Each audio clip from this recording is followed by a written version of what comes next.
Welcome to the series of our free online sewing class. In today's class, we'll talk about how to finish necklines. Neckline is that part of your garment that is close to the neck, like this part that I marked. There are different type of necklines, and I'll just show you how to finish a few, and as you go on in your sewing journey you will learn how to do others. For now, let's do the ones that are beginner friendly. The first one is bias banding neckline. When you have your neckline like this, we are still going to get to how to achieve this type of neckline, how to cut it. Let's just work on how to finish it. This is a bias cut fabric, so we want to use bias to bind the neckline. So this is of the neckline that I have. The shoulder has been joined. If you don't understand the shoulder, don't worry, we'll still get to that in another class. So the first thing I'll do is, since I already joined the shoulder, this is the wrong side of the cloth, I will lose a little bit of that shoulder. I already lose it. So now I'll pick my bias tape. I will place it close to that neckline. I am sewing at the wrong side. It doesn't matter, you can start from the right side, but for me I am more comfortable starting from the left side. So I will just place it on my machine. The right side of the bias tape will face the wrong side of my cloth, of my main material, and I will sew it round. Since the neck is round, I'll sew it around. Just keep watching what I'm doing, and I'll come back to explain the next step.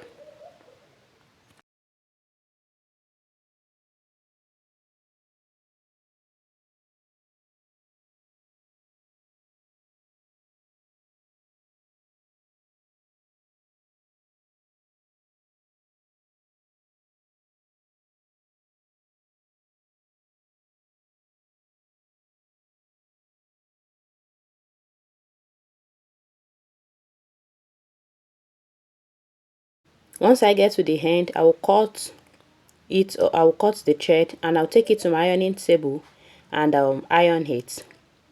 I'll iron it towards that circle, towards the neckline. Did you see it?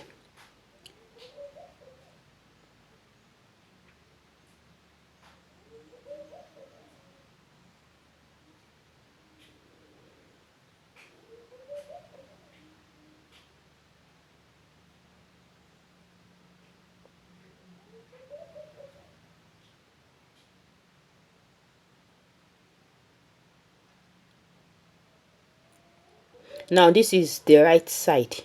So the next thing is I will fold the bias tape. I'll fold it twice.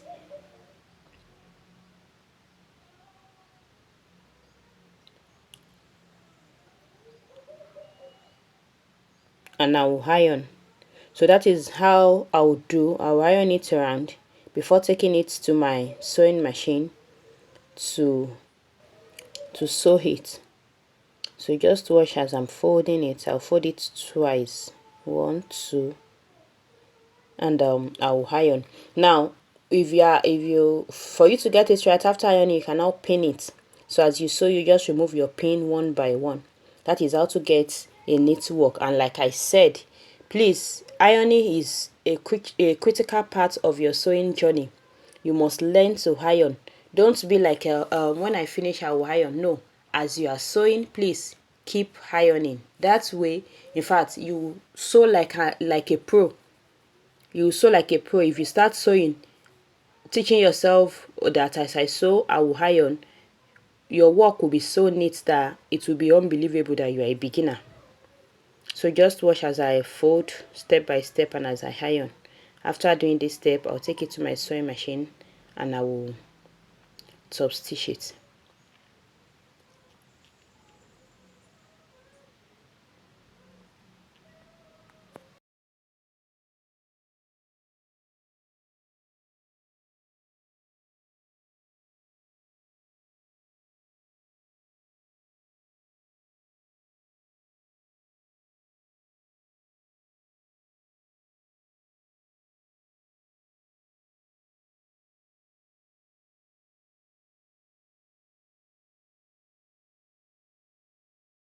Now I'm back on my machine, so I'll just top stitch it.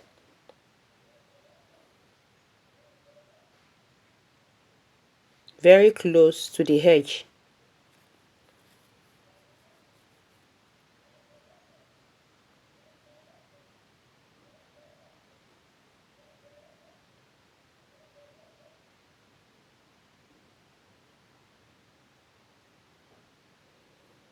I'm using a contrast color so that of a thread to sew so that you can see what I'm doing. Please don't forget that when you are sewing, you are supposed to use a matching thread, a thread that matches the color of the clothes you are sewing. That is another great tip for you to sew like a pro. Learn to use the matching color. Don't just pick any color of thread. Don't pick any color of thread to sew any clothes. Make sure it is a matching thread.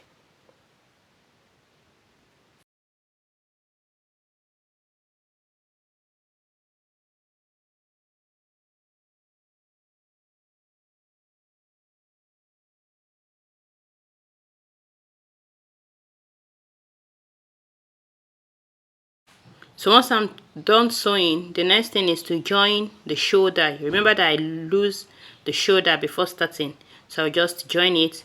I'll now take it to my ironing table and press it properly. And that is how to achieve a bias taping neckline.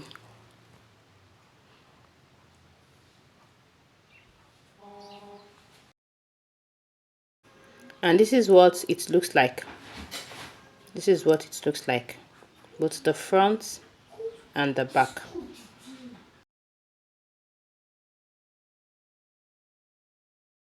The next way to finish the neckline is still using bias, but we'll fix it in a way, we call it a facing method.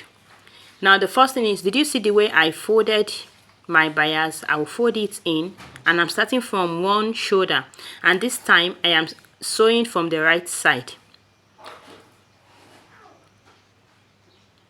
I will sew it around the neck just as I did for the first type of bias sewing. Only that this time, when I wanted to start, I folded it in a little. And also I'm sewing from the right side. Actually, the first method too, you can sew from the right side. I just decided to start from the left side for the bias banding method. This one is bias facing neckline. So just watch what I'm doing. Once I get to my start point, I will climb the bias a little.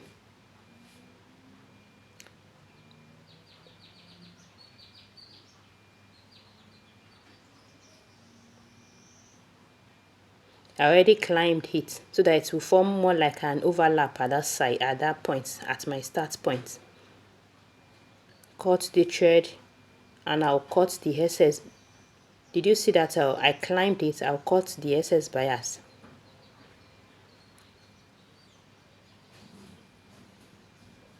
Did you see it? Now the next thing I will do is I will notch.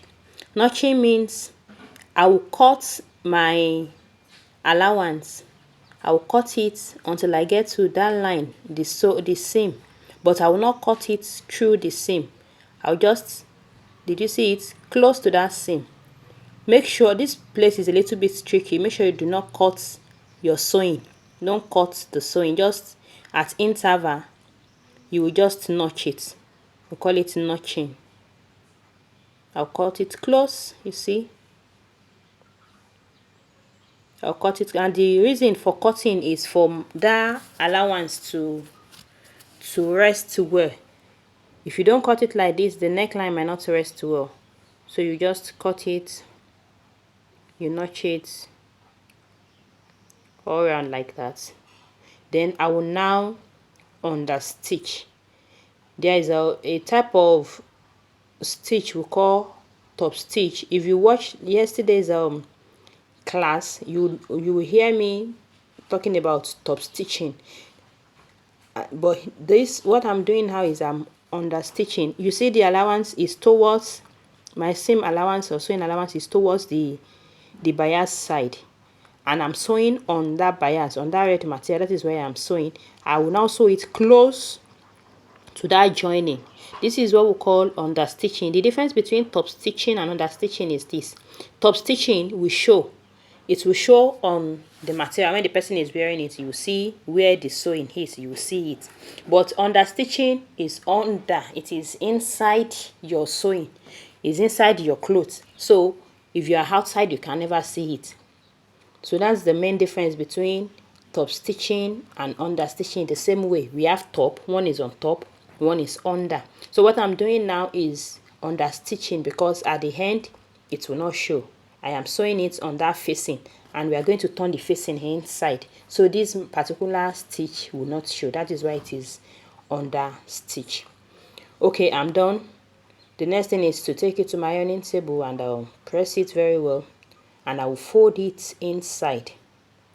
After folding it inside, we'll now top stitch. Did you see the sewing? You see the stitch? Did you see it? It's on that red. Did you see it? Okay, let's iron it. Then we'll now fold it. We'll fold it twice. I will now top stitch.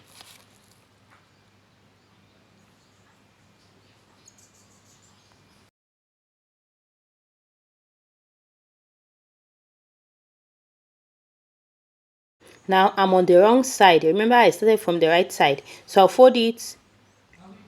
I'll fold the bias once, twice. Did you see? And I'll iron it. And I'll fold it in a way that my bias, my red material, is not showing. It's not showing from the inside. Did you see the way I did it? Then I will iron it. After ironing around, I'll take it to my machine and top stitch. You already know the difference between top stitching and under stitching. So in this particular style now, we have the two type of stitch. We have the top stitching and the under stitching. I hope you know the difference. All right, just keep watching.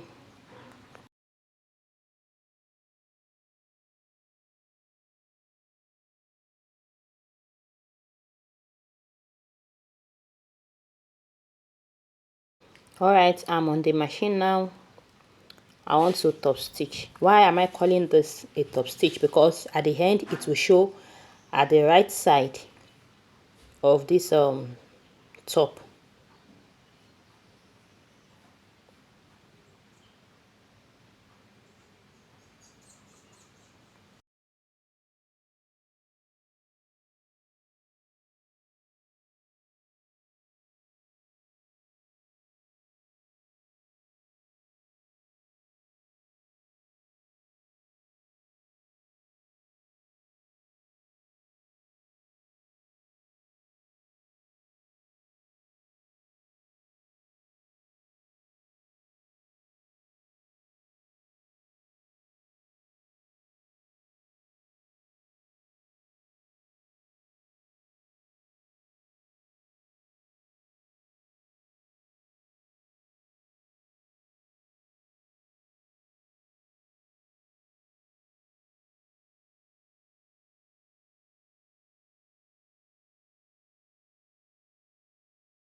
All right, this is what it looks like.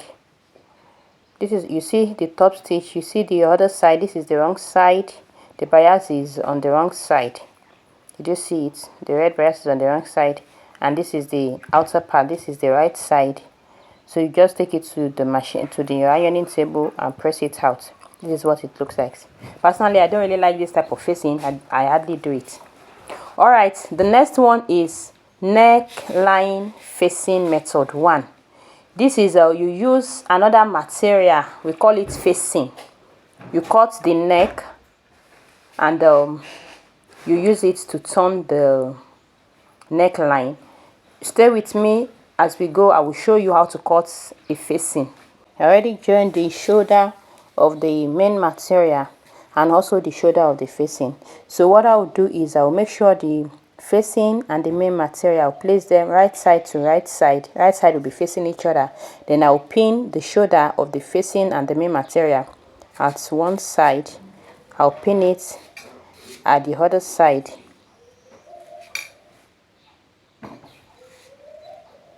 I'll pin it at this other side and the other side also. Then I will sew it round. I'll sew it around, I will notch, and I will understitch. If you should understand what understitching means by now. So just watch as I'll do it.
Alright, this is the house comb. This is what it looks like. So the next thing is I'll take it to my ironing table and press it properly and make sure everything sets well.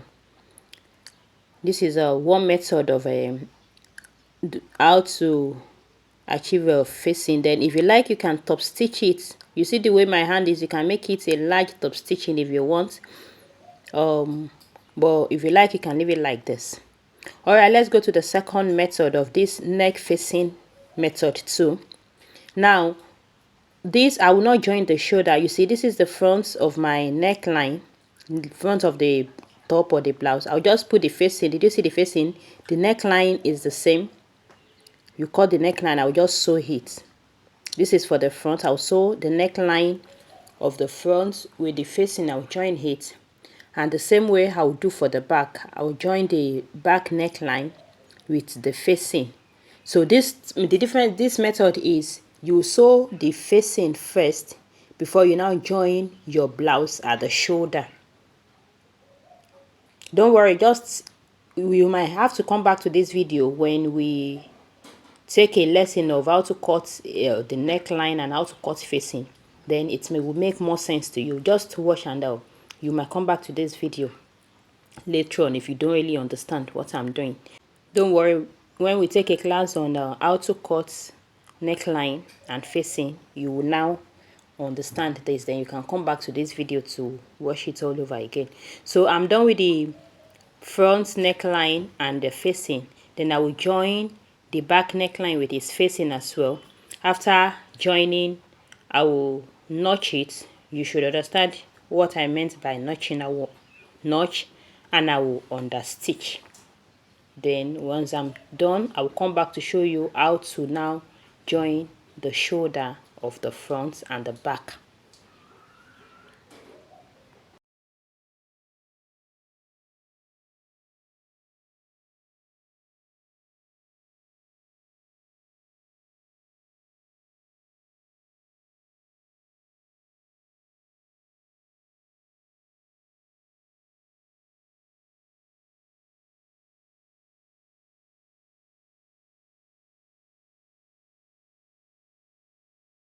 After sewing, don't forget to take to the ironing table. Make sure you iron it. Now, after ironing, this is what you will do. You pick this is the back neckline. This is the back neckline. Did you see it? This is the back neckline. And I will place it down. Then I will bring the front neckline with the facing. I'll right side to right side. Right side to right side. I'll put them close like this. Now I'll now pick the facing of the back facing. I will use it to wrap it. I'll bring it to the front. I'll bring it to the front. Did you see? Now I have the back facing.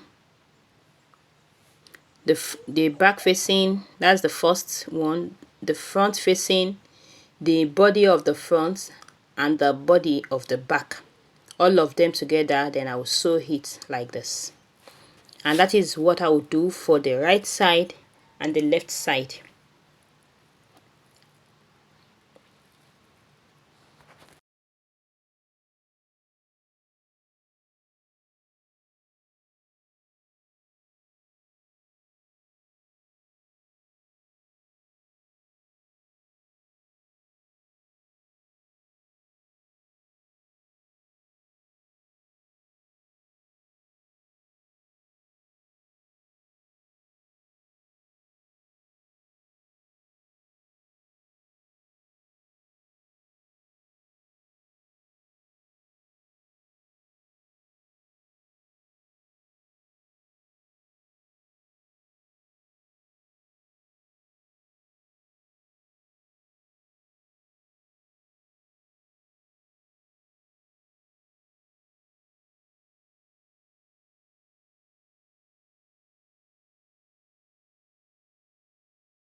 And this is what the shoulder line looks like. Did you see it?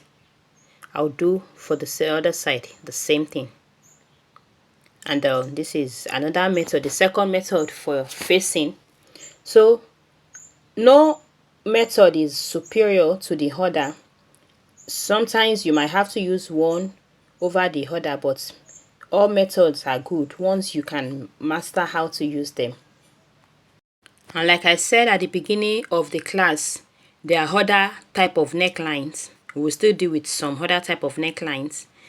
But these are the basics that you need to know as a beginner. I hope you have learned something new in today's class, being day 6. Tomorrow is day 7. Don't forget to like this video, and I will see you tomorrow, being day 7, and we are going to day 30. Don't forget. All right, see you tomorrow and have a glorious day. Bye for now.